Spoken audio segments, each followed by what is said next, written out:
Hello दोस्तों, कैसे हो आप सब। फाइनली अपन एपिसोड 4 में आ चुके हैं।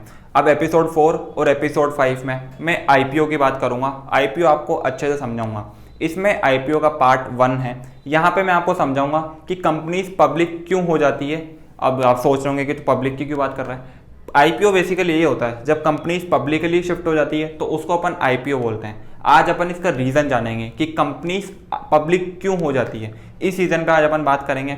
मैं सजेस्ट करूंगा आप अच्छे से नोट्स बनाएं, इंपॉर्टेंट चीज़ों को लिखें। जो बीच में टर्मिनोलॉजीज आएगी, कुछ अच्छे अच्छे वर्ड्स आएंगे, नए फाइनेंशियल कॉन्सेप्ट आएंगे, उनको लिखते रहें ताकि वो चीज़ें आपको याद रहे। तो चलिए वीडियो को शुरू करते हैं।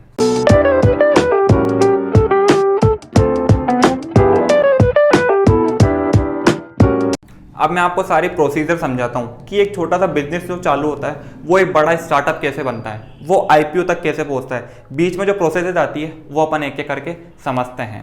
चलिए अब मैं शुरू करता हूँ। जैसे कि मान लीजिए आपके मन में कोई आइडिया है कि भाई मेरे को तो अपना एक कंपनी खोलनी है, लेकिन मैं कंपनी किस चीज़ की खोलूँगा। लाइक मेरे को टी शर्ट्स का डिज़ाइन बनाना पसंद है, तो मैं खुद की टी शर्ट डिज़ाइन बनाने लगता हूँ। उसको मैं धीरे धीरे करके सेल करना चालू करूँगा। अब आपने मान लीजिए डिज़ाइन बना ली, 100 डिज़ाइन बना ली। अब आपको उनके लिए टी शर्ट का खरीदना पड़ेगा, मतलब कपड़ा वगैरह जो भी खरीदना पड़ेगा। आपको बेसिकली फंड चाहिए। आपके पास आइडिया अच्छा है, आपके पास है कि भाई आइडिया चल जाएगा, बढ़िया आइडिया है, तो ये सब चीज़ें हैं। अब आप फंड कहाँ से लाओगे, मेन फंड की दिक्कत है। क्योंकि अभी आप पे कोई विश्वास नहीं करने वाला। आपका आइडिया जस्ट अभी आइडिया ही है, एग्जीक्यूशन अभी उसमें कुछ भी नहीं हुआ, सिर्फ आपके एंड से हुआ है। तो अभी आपको मेजर फंड की दिक्कत आएगी। तो यहाँ पे फंड कौन देगा। आप सोच रहे होंगे कि पापा के पास जाऊंगा, पापा दे देंगे। पापा नहीं देंगे, वो सिर्फ फीस भरेंगे आपकी। फिर आप सोचेंगे कि दोस्त के पास जाऊंगा। हाँ, शायद कुछ दोस्त हों जो आपको फंड दे दें। फॉर एग्जांपल मान लेते हैं कि आपके 2 दोस्तों ने बोला कि ठीक है भाई, तेरा आइडिया अच्छा है, सक्सेसफुल हो सकता है, तो हम आपको फंड कर देंगे। आपके दोस्त मान चुके हैं आपको पैसे देने के लिए, उन्होंने आपको 5 करोड़ रुपए दे दिए। अब वो इसके बदले में क्या लेंगे।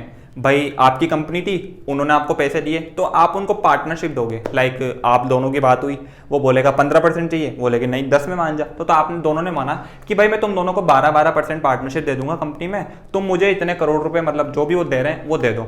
अब इनिशियली, अब करोड़ का कोई जरूरी नहीं कि करोड़ हो, कम भी हो सकते हैं, लेकिन जो इनिशियली फंडिंग हुई ना उसका अपन बोलते हैं सीड फंडिंग। सीड मतलब समझ रहे होंगे जो फार्मिंग में यूज होता है, जो सबसे नीचे बीज, इसको अपन बोलते हैं सीड फंडिंग बोलते हैं। और जो ये फंडिंग करते हैं इनको अपन बोलते हैं एंजल इन्वेस्टर्स। ये स्टार्टअप का सबसे पहला मोड होता है जहां पे वो फंडिंग उठाते हैं अपने किसी रिलेशन वालों से या किसी दोस्तों से। पहला जो आता है वो आते हैं एंजल इन्वेस्टर्स। ये काफ़ी रिस्क उठाते हैं क्योंकि अभी इनको पता भी नहीं है आपका आइडिया कितना अच्छा चलेगा, कितना अच्छा नहीं चलेगा। सबसे ज़्यादा रिस्क यही उठाते हैं। अब इस बात को 2 साल हो चुके हैं, आप लोगों ने फंडिंग भी ले ली थी अपने दोस्तों से, अच्छा खासा बिजनेस चल गया, काफ़ी अच्छी कमा ली है, मतलब ये सारी चीज़ें सक्सेसफुल रही।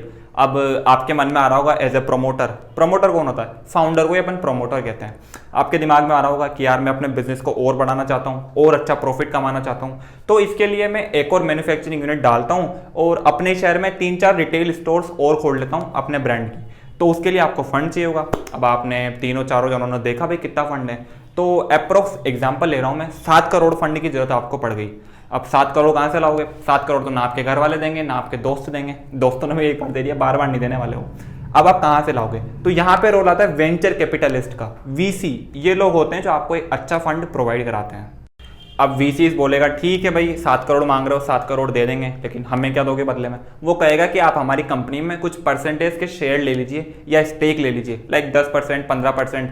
वो दोनों उन दोनों पे डिपेंड करता है वो कितने पे मानते हैं। वो उनको शेयर दे देगा कंपनी के और वो तुम्हें पैसा दे देगा, फिर वो पैसा तुम अपने एक्सपेंड करने में यूज कर सकते हो। ये जो सीड फंडिंग के बाद पहली फंडिंग हुई ना, इसको अपन बोलते हैं सीरीज ए फंड। मतलब सबसे पहली जो फंडिंग हुई है सीड फंड। सीड फंड तो भूल जाओ भाई, वो अपने दोस्तों ने दिया है तो वो तो घर की बात हो गई। बाहर से जो फंडिंग आई ना उसको अपन बोलते हैं सीरीज ए फंडिंग। चलो वीसी से भी फंड उठा लिया, उनका फंड भी हुआ, अच्छी जगह लग गया, इन्वेस्टर्स खुश हो गए, अच्छा खासा प्रॉफिट कमाना में आ रहा है, 3-4 साल हो गए, सब कुछ बढ़िया चल रहा है। अब फिर प्रोमोटर के दिमाग में आया कि भाई मैं तो अपना बिजनेस और बढ़ाना चाहता हूँ। वो सोचेगा कि पहले तो मैंने मेरे शहर में 3-4 दुकानें खोली थी, अब मैं नई सिटीज़ में विजिट करता हूँ, वहाँ पे अपनी ब्रांड को प्रमोट करता हूँ। लाइक अच्छी सिटीज़ जो इंडिया की है, कहीं की भी है, वो वहाँ पे अपने स्टोर्स खोलना चाहेगा।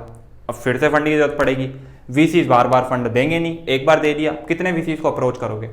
और आप करना चाहें तो जो कंपनी ने प्रॉफिट कमाया उससे भी कर सकते हैं, लेकिन इतना प्रॉफिट भी नहीं है कि आप सारा उसको वहाँ पे लगा दें। तो आप अपने एम्प्लॉयज़ को क्या देंगे, और भी काफ़ी कॉस्ट आती है। तीसरा सोर्स आता है बैंक। हाँ, आप सोचेंगे कि भाई लोन ले लेगा, सही सोच रहे हो। बैंक आपको लोन देगा, उस पर थोड़ा सा इंटरेस्ट चार्ज करेगा, उसके बेसिस पे आप वहाँ से फंड उठा सकते हैं। उस फंड को आप अपने एक्सपेंड में लगा सकते हैं। लाइक अलग अलग सिटीज़ में आपको खोलनी थी तो बैंक से फंड उठाइए और बैंक फंड देगा आपको, तो इससे थोड़ा सा इंटरेस्ट चार्ज करेगा। इसी को अपन डेट बोलते हैं, DEBT, इसी को अपन डेट बोलते हैं, जो आपने बैंक से लोन उठाया। अब जो आपको बैंक से फंडिंग मिली है, इसको आप बोलोगे सीरीज बी फंडिंग। पहली फंडिंग VC से मिली थी, उसको बोला अपन ने सीरीज ए फंडिंग। उसके बाद अपन आगे चले, फिर अपन ने बैंक से लोन उठाया, फंडिंग मिली एक तरह से, उसको बोलेंगे सीरीज बी फंडिंग। ठीक है भाई, बैंक से भी लोन ले लिया, वो फंड लग गया, सब कुछ अच्छा खासा चल रहा है, अच्छी खासी कमाई हो रही है, प्रॉफिट हो रहा है। अब प्रमोटर ने सोचा कि भाई मैं अभी तो 2-3 सिटीज़ में गया था ना, अब मैं पूरी कंट्री कंट्री वाइड फैलना चाहता हूँ। अब कंट्री में पूरी फैलने के लिए कितने तो सिटीज़ हो गई, आपको काफ़ी सारे पैसे की ज़रूरत पड़ेगी। उसके लिए अब पैसा कहाँ से लाओगे, इतना प्रॉफिट तो कंपनी कमा नहीं रही।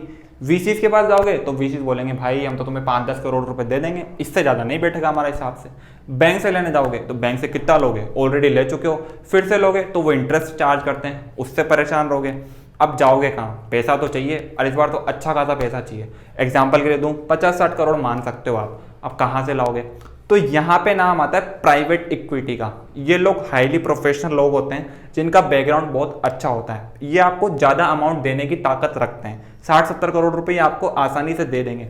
यहाँ पे ये आपकी हेल्प करेंगे और ये कुछ परसेंटेज ले लेंगे आपसे। जैसे बैंक तो चार्ज कर रहा था ना आपसे कुछ फीस, ये आपके जो कंपनी के शेयर्स है उसमें कुछ परसेंट लेके रख लेंगे, लाइक 10%, 15%, जो भी वो बाद में डिसाइड करेंगे वो लेके रख लेंगे और आपको उतना पैसा दे देंगे। अब आपने देखा होगा 60-70 करोड़ रुपए दे रहा है आपको ये, तो ये क्या करते हैं, अपने कुछ कमिटी बोर्ड के मेंबर आपकी कंपनी में डाल देते हैं, जिसकी वजह से वो ध्यान रखे कि कंपनी कुछ गलत चीज़ तो नहीं कर रही, गलत डायरेक्शन में तो नहीं जा रही, क्योंकि भाई इन्होंने तो अपना पैसा लगाया है, हाईली प्रोफेशनल है, बहुत समझदार लोग होते हैं। तो ऐसा होता है। इसको अपन बोलेंगे सीरीज सी फंडिंग। ABC, समझ रहे हो ना फंडिंग का मतलब, सीड फंड आया सबसे पहले, फिर ABC, तो ऐसे फंडिंग चल रही है। तो चलिए वहां से भी पैसा आ गया, 3-4 जगह से अपन ऑलरेडी फंड ले चुके हैं, पूरी कंट्री में अपनी स्टोर्स लग चुकी है, अच्छा खासा ब्रांड बन चुका है, अच्छे खासा प्रॉफिट कमाने मारा है। साल बीतते गए, 3-4 साल हो गए, फिर प्रमोटर ने सोचा कि भाई मैं तो चाहता हूँ कि जो मेरी ब्रांड है वो इंटरनेशनल हो जाए, अमेरिका, USA, जितनी भी कंट्रीज है सब कंट्रीज में मेरा अच्छा ब्रांड हो जाए। अब उसके लिए तो फिर से पैसा लगेगा, और इस बार तो आप कह रहे होंगे कि भाई दूसरी कंट्रीज में जा रहे हो तो काफ़ी पैसा लगेगा, क्योंकि डॉलर की तो वैल्यू भी ज़्यादा है, काफ़ी चीज़ होगी। पहले आएगी रियल इस्टेट, अपनी मैन्युफैक्चरिंग यूनिट कहाँ डालोगे, फिर आएगा मैनेजमेंट, और भी काफ़ी चीज़ें, तो अच्छा खासा पैसा लगेगा इस बार तो। इस बार तो मैं प्राइवेट इक्विटी भी नहीं दे पाएंगे, VCs तो उधर भी नहीं दे रहे थे, तो कहाँ से लाओगे इतना पैसा। अब भाई कोई सोर्स तो होना चाहिए, ब्रांड जा रही है, मतलब कुछ ना कुछ तो है जहाँ से पैसा चाहिए।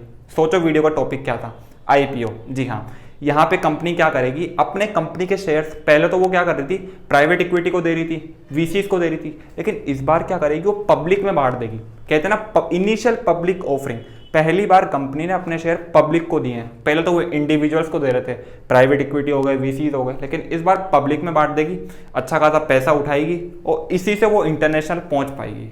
अच्छे खासे लगेंगे 200-250 करोड़ रुपए। अब कंपनी के जो शेयर्स है ना, वो कंपनी को पब्लिक करने पड़ेंगे, जिससे वो पब्लिक से पैसा चार्ज करेगी पर शेयर, और वहां से अच्छा खासा फंड उठाएगी। अब आप सोच रहे होंगे शेयर्स कौन से बचे, शेयर्स तो प्रोमोटर्स के पास चल गए, शेयर तो VCs के पास चल गए, शेयर तो प्राइवेट इक्विटी के पास चल गए। नहीं, शेयर्स कंपनी के भी कुछ शेयर होते हैं, जैसे मान लीजिए 20%, 15% कंपनी के, सिर्फ कंपनी के शेयर होंगे, वो ना तो प्रोमोटर्स के, ना सिर्फ प्रोमोटर्स के अलग है, VCs के अलग है, प्राइवेट इक्विटी के अलग। तो जो कंपनी के शेयर बचे ना, उसमें से वो पब्लिक में बांट देगी और वहां से पैसा उठाएगी। अब इसमें शेयर्स भी 2 तरीके के होते हैं, एक होते हैं ऑथोराइज्ड शेयर। ऑथोराइज्ड शेयर कौन से होते हैं, जो कंपनी के पास होते हैं, वो सिर्फ कंपनी के ही हैं, और दूसरे होते हैं इश्यूड शेयर, या कह सकते हैं अलॉटेड शेयर।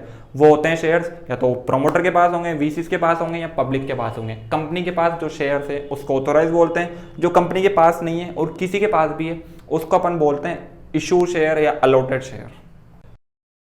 तो ये था पूरा वीडियो, आपका एक बहुत अच्छा खासा बेस बिल्ट हो गया होगा कि कंपनी IPO क्यों करती है, किस लिए करती है, पब्लिक क्यों होती है, सारी चीज़ें। अब अगले वीडियो में करेंगे अपन कंटिन्यू, लेकिन अभी आपके मन में काफ़ी सवाल आ रहे होंगे कि भाई IPO के बाद क्या होगा, IPO कैसे होगा, और IPO के बाद पैसा कैसा मिलेगा, कितना पैसा मिलेगा। अपन ने series A funding, series B funding के टाइम ही IPO क्यों नहीं ले लिया, बहुत सारे सवाल आ रहे होंगे। ये सारे सवाल मैं अगले वीडियो में कवर करूंगा। पहले आप इस वीडियो को अच्छे से समझें, पूरा बेस बिल्ड करें। ये वीडियो आपके लिए इन फ्यूचर पूरे कोर्स में काम आएगा। अब मैं इसके की टेकअवेज तो बताना चाहता हूँ, वही है की टेकअवेज यार, जो पहले VCs कौन होते हैं, फिर उसके बाद प्राइवेट इक्विटी कौन होती है, पहला जो फंड आता है प्रमोटर्स के दोस्त वगैरह का, उसको सीड फंड बोलते हैं। अगला जो फंड उठाएंगे वीसी से, उसको अपन बोलते हैं सीरीज ए फंडिंग। अगला वाला जो आता है सीरीज बी फंडिंग, उसके बाद जो आता है सीरीज सी फंडिंग। इस तरह से ये सीन चलता रहता है। सबसे पहले वीसीज आते हैं, वो पैसा कम देते हैं, फिर अपन बैंक के पास जाएंगे, बैंक से पैसा उठाएंगे, फिर आएगी प्राइवेट इक्विटी, हाईली प्रोफेशनल लोग अच्छा खासा पैसा देंगे, साथ में अपने 2-3 जना आपकी कंपनी में छोड़ देंगे, जिसकी वजह से वो देखेंगे कि कहीं कंपनी डूब तो नहीं रही ना यार, हमने तो पैसा लगा दिया। तो ये इसका की टेकअवे था। आई होप आपको अच्छा लगा होगा। वीडियो थोड़ा बड़ा हो गया, लेकिन सारी चीज़ें सही मैंने मैनेज करी है, अच्छे से तुमको समझाया है सारी चीज़ें। चैनल को सब्सक्राइब कर लो भाई, अब तो लाइक वाइक करके अपने दोस्तों के साथ सबके साथ शेयर कर दो। मिलता है अगली वीडियो में, तब तक के लिए सी यू, हैव अ गुड।